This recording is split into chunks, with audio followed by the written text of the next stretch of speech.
57번은 인터넷 중독이 의심될 때 상담자가 해줘야 되네요. 중독에서 벗어날 수 있도록 일반적으로 추천하는 방법들이 있습니다. 자, 이러한 것들에서 여러분들이 한 2가지 정도만 정리를 하셔도 됩니다.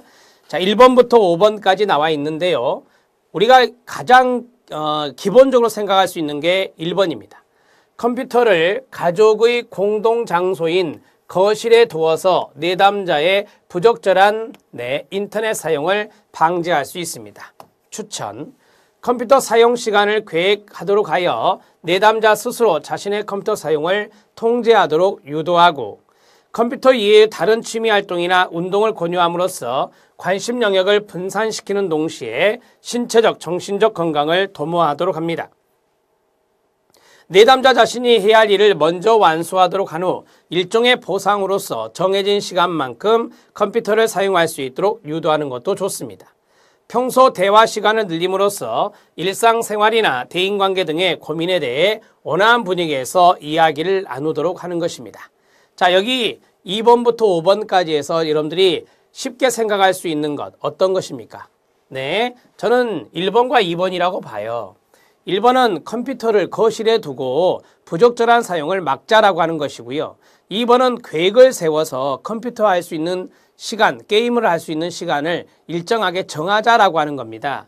컴퓨터 사용 시간을 계획하도록 해서 내담자 스스로 자신의 컴퓨터 사용을 통제하도록 유도하는 것. 이 2가지가 바람직하다라고 하는 것이죠. 이해되셨습니까? 자, 그러면 이것을 우리가 일반적으로 뭐라 하죠? 대안이라고 합니다. 컴퓨터 청소년이 인터넷 게임 중독이 의심될 때 쓸 수 있는 대안들이라고 보시면 돼요. 그래서 첫 번째는 컴퓨터의 장소를 거실로 옮겨라 라고 하는 거고, 2번째는 컴퓨터 사용 시간을 계획을 해서 여기 있는 사용을 통제하도록 하자라고 하는 것이 핵심이 되겠습니다. 이 2가지를 말씀하셔도 돼요. 자, 우리는 이제 그 면접이라고 하는 것이 쭉 이렇게 집단 면접이에요. 쉽게 말하면.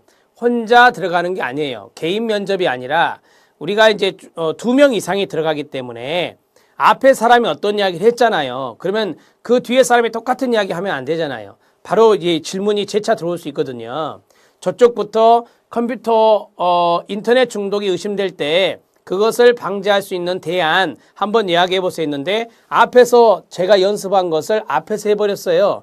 그러면 제가 그것을 똑같이 답할 수 없잖아요. 그러니까 여기 있는 것들을 어느 정도는 머릿속에 애울 필요는 없고 인지해 놓고 계실 필요는 있습니다. 그런 의미에서 말씀드리면, 자, 운동을 권유한다. 다른 취미 활동을 권유할 수 있다라고 하는 것이죠. 예. 그 다음에 5번째 보면은 여기에서 대화 시간을 늘리자라고 하는 거예요. 가정에서 부모와 자녀 간의 대화 시간을 온화한 분위기에서 자녀의 고민도 들어주고 이러한 것들을 청소년이 게임을 할 시간에 대화를 하자라고 하는 것이죠. 이렇게 한 4가지 정도 키워드로 잡아놓고 계시면 이것도 해결할 수가 있습니다.